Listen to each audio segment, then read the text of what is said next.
ओम श्री गणेशाय नमः। आज का विषय है धन पर वास्तविक अधिकार किसका है। वास्तव में धन पर वास्तविक अधिकार किसानों का है, मजदूरों का है। किसान और मजदूर खेत में काम करते हैं तभी तो अन्न उपजता है। यदि किसान खेती न करे, मजदूरों को खेतों में काम करना पड़ता है। यदि मजदूर खेतों में काम न करें तो फिर अन्न कैसे उपजेगा। जो मेहनत करते हैं उनसे जो उपजता है, मेहनत का जो फल होता है, उस पर पहला अधिकार मेहनत करने वालों का ही होना चाहिए। किसान मेहनत करते हैं, मजदूर मेहनत करते हैं, गरीब मेहनत करते हैं और उन्हीं को धन के अधिकारों से वंचित रखा जाता है। आज किसानों की स्थिति देख लीजिए, किसानों को देखने वाला कोई नहीं है। किसान को अनुदान यदि सरकार देती है तो क्या किसानों का पैसा है कि सरकार का पैसा है? क्या सरकार काम करती है? सरकार कमाती है?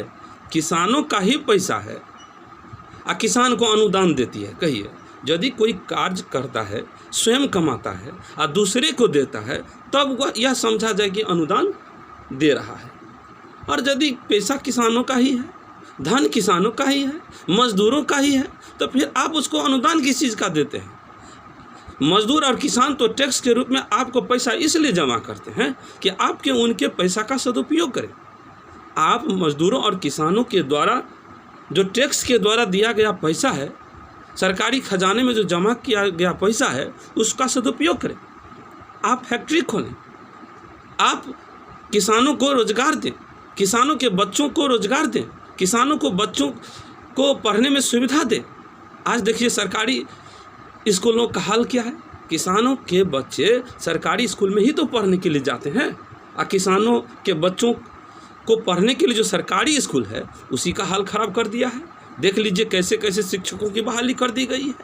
आज कितने दिनों से, लगभग देख लीजिए तो 6 महीनों से ज़्यादा से पढ़ाई रुकी हुई है। ये सरकार खेल नहीं करती है तो क्या करती है? धन पर वास्तविक अधिकार किसानों का है, मजदूरों का है। ये सरकार का नहीं है कि अनुदान लेकर दौड़ती है।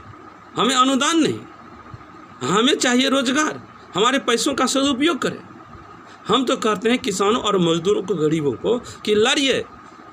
हक लड़ने से मिलता है, वैसे मांगने से हक नहीं मिलता है। अपना अधिकार स्वयं लड़के लेना पड़ेगा, वैसे नहीं मिलेगा।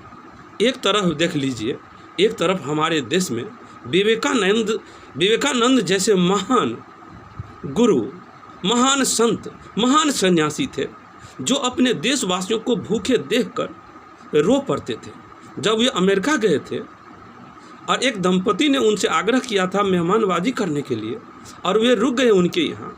जब खा करके रात में सोए तो उनके सामने अपने देशवासियों का चेहरा प्रकट हो गया। उनके सामने अपने देशवासियों का वह चेहरा कि उनके देशवासी आज भूखे सो गए होंगे, प्रकट हुआ। अपने देशवासियों के चेहरा को, भूख से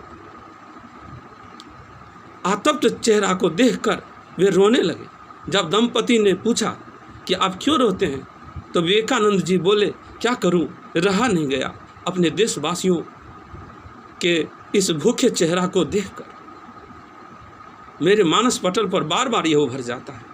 जब विवेकानंद जी अपने देशवासियों को भूखे देखकर रो पड़ते थे, और ये नेता लोग देख लीजिए जब आते हैं तो जैसे सिरिंज से खून चूसते हैं, इस तरह से खून चूसते हैं देशवासियों को और कहते हैं हम ये देंगे, वो देंगे। किसको क्या देंगे? आप कमाते हैं क्या? ये तो किसानों के ही तो पैसे हैं। आप अनुदान क्या, रोजगार की व्यवस्था करें। हम तो कहते हैं कि जो सरकारी ऑफिसरों के इतने अच्छे अच्छे वेतन हैं, कहिए जो विधायक लोग हैं, सांसद लोग हैं, इनके जो 2-2 लाख रुपए से ज़्यादा वेतन है, इनको तो सीधे 5,000 10,000 पर ला कर रख देना चाहिए। ये ऑफिसर लोग खेत में काम करते हैं क्या? इनका धन पर क्या अधिकार है बताइए? तो उल्टे ऑफिस में जाइए तो बिना घूस के काम नहीं करते हैं।